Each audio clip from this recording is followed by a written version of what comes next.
nagbablog siya, nagbablog din ako. For today's video. Front to front po to, hindi back to back na ano. 1 point, ano yan? 1.5. Ano ba yan? 1.5 ko. Puto coke. 1.5 po yung camera namin. Hindi po 0.8. Ayan po si Madam. Ayan po si AJ na napakabait. At si Lorraine na napakasipag. Ayun, sana all. Nakapa ko po yung kapatid niya, Pogi. Pakita mo. Madam Pogi. Sabi ko si Madam Pogi. Ayan po si Madam Pogi. Bibili po kami ng ulam ngayon. Nanggaling na po kami sa Balongo, Kapalit, Pampanga. Pero wala po kami nakita ng tiyanggian. Kaya po lilipat po kami sa bypass po kaya sa Inaon. Makita mo yung kagandahan ng pulilan. Nasa Balokok tayo. Anong pulilan? Ang pulilan na to. Ay, pulilan pala. Aray ko. Oy, Jay, pakita mo yung warehouse daw. Pakita mo yung pinagtatrabaho. Ayan o, dyan po ako nagtatrabaho. Engineer yan. Engineer po dito. Warehouse. Oh, ayun po, may bago pa po pinapagawa. Mag-apply na po kayo. Ilang butas siyang Madam pinapagawa. Marami yan. Marami yung butas-butas. Aray. Bakit naman yung pugpug natin Ay, yan? pugpug. Bakit na? Sikat po kasi dito sa may... Murang-mura lang. Magkano na ba? 150 na po ang entrance ngayon. Diyos ko po. Napakamahal po. Nung bata po kami 50. Kaya kasi 50. Pag po busy po yung nagbabantay, nakakalusip pa po.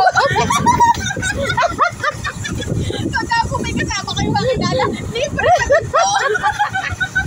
Tapos ba? Pagka... Aray.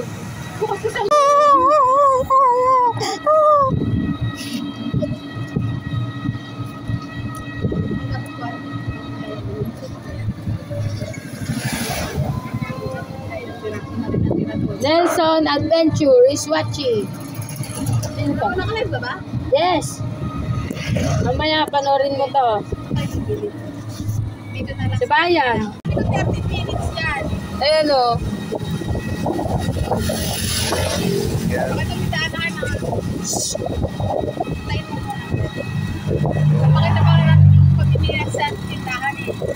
Pag-uwi tayo.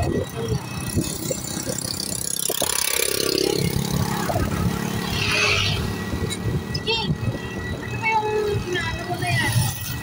Baka po... Ayan boy. Baka puro... Tawag dito, puro bakal yung iba yung pinapakita.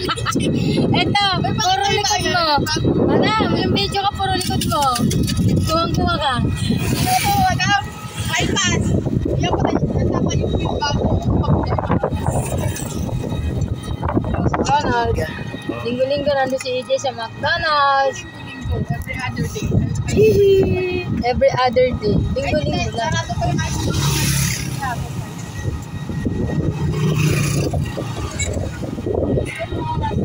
Iminulat sa murang isip namin na magulang. Namalak sa Diyos. Paggalang yun. Ano ba? Paggalang yun. Eh basta, yun na yun. Pagmamahal. Kami na mami mo. Kinaya ko lang yun kanina. Wala naman eh. Wala naman video pa inuwin to. Hello guys. Hi guys. Shoutout po si Ka-Idol. Ka-Idol. Idol. Sabi mo yan? Oh, kasi ano, si Michelle. Idol. Uy, maraming idol.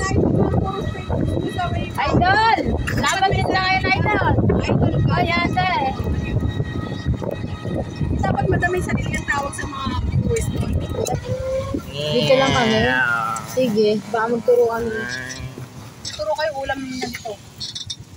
Mga gastos. Ayan. Hello guys! Guys, gastos po yan. Bata. Pagka po sinaman nyo po yan, automatic po yan. Gastos po ibig sabihin nun. Kaya po sa inyo po, wag po kayo magkasama ng mga bata saka matatanda pagka po aalis kayo kasi gastos po ibig sabihin. Ganyan po nangyayari. Ayan. Napipilitan po kayo maglabas ng pera kahit po wala po kayong pera kasi po magagastos.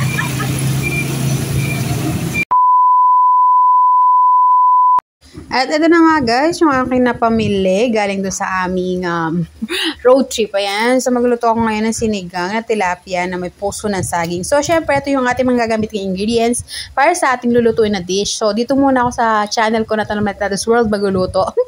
Ayan, so ito na nga yung may puso ng saging, may labanos tayo dyan, may tilapia, syempre may sitaw, may okra, yung favorite ko yan, okra. So ang sarap-sarap niyan. So ayan, so naggisa na nga ako dito ng luya. Siyempre, kapag magluluto tayo, lagi natin unahin yung luya. So, para lumabas yung aroma niya. And then, susunod na natin yung ating iba pang aromatic na ingredients.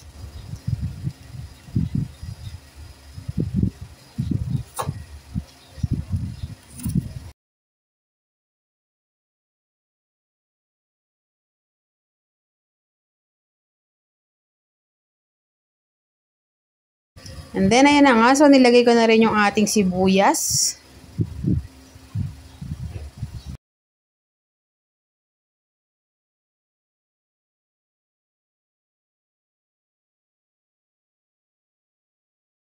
Sama na rin natin yung ating iba pang mga gulay. So, yan nilagay ko na nga yung ating labanos and then yung sitaw kasi medyo matagal yan lumambot. Yan. So, ganyan lang ako magluto ng sinigang. Pero kapag ka ibang style naman ng sinigang, so, syempre, nagpapaboil muna ako ng tubig.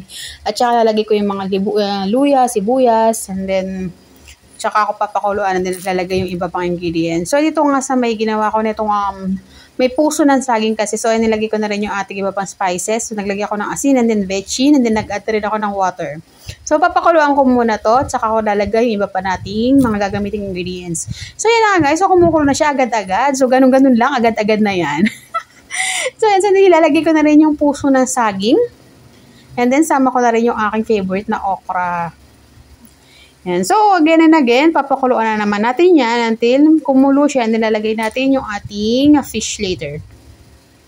So, bago pala natin takpan yan, so lagyan natin yung ating star of the dish. Yan. So, yung ating Knorr sinigang mix. So, di ba napapadali ang buhay ng Knorr sinigang?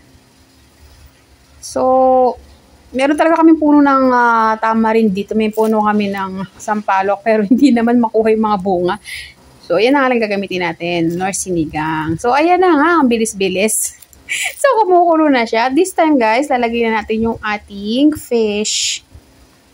Yan. So, pag-swim-swim lang natin siya dyan. Hanggang maluto. Makikita naman natin yan kung luto na yung ating fish and yung iba pang ingredients. So, actually, so, okay na yung ating vegetable. So, antay na lang natin maluto yung fish natin.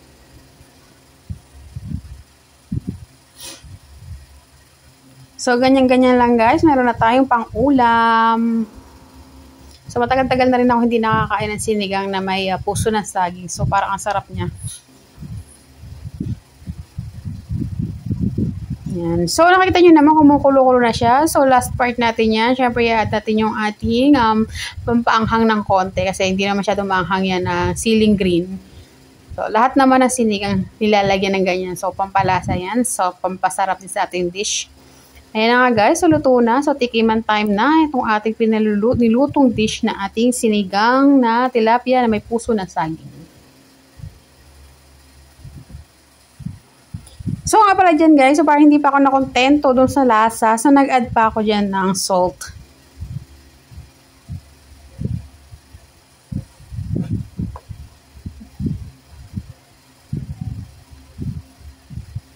So, ang tagal naman ng salt natin. So, ayan. So, konti lang nilagay ko salt kasi okay na yung lasa niya.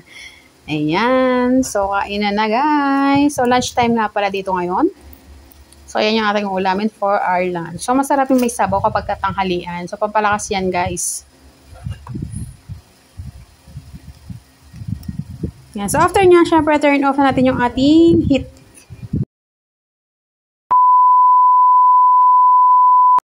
Ayan guys, so may nabili din pala ako kaninang Indian mango dun sa ating pinuntahan na talipapa. So ayan na nga, sa nagbatlat na si Madam. So may nakatapa akong dumi-dumi dyan.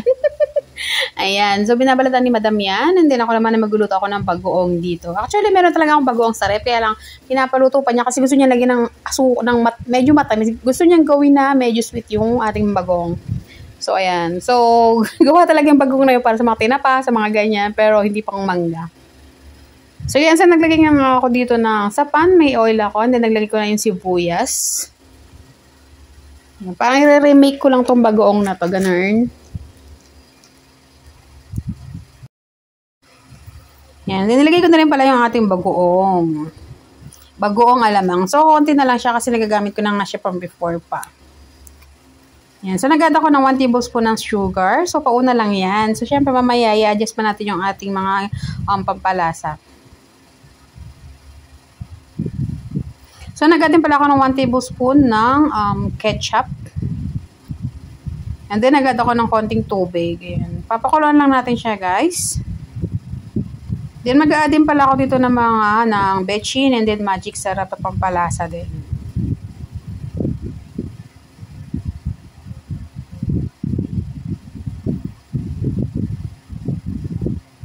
Yan. So, itsura pa lang niya, parang sarap-sarap na siya. Yung pala nagpapapula sa bagoong. Sa bagoong ng mga tintinda with mangga. Yung ketchup lang pala. So, ayan guys, na-add ko na rin pala yung ating sili. Para may konting anghang naman doon sa ating bagoong.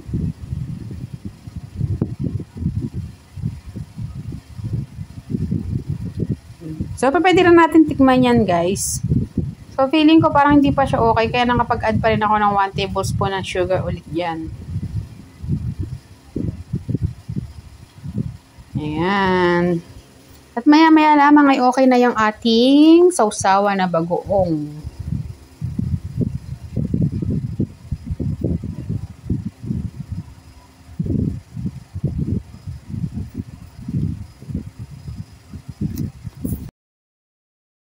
Ayan daw.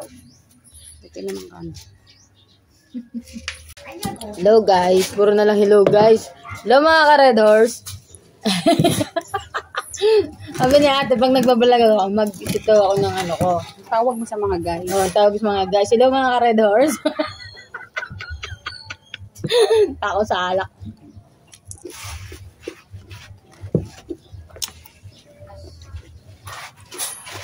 Ba naman yun, ang dami Ba't parang bunot, madam? Madam, ang dami mong pwede ipakain sa akin, mangga lang talaga. Bakit Guys! nagbato-batopic ka ba, madam? Kasi tagbato-batopik tayo para maganda. Masaya yun eh. Bato-batopik, tapos mag-uurong, tapos kakain ng kung gusto. Yan. Bumili kang Jollibee na mag-uurong ako sa inyo. Ikaw kaya bumili ako mag-uurong sa inyo. Ba't parang puro bunot na lang, madam? Abe, ewan ko, madam, di pa naman kami kumakain. Kasi isang bunot lang kami kanina. Yung isang piso. Si AJ eh.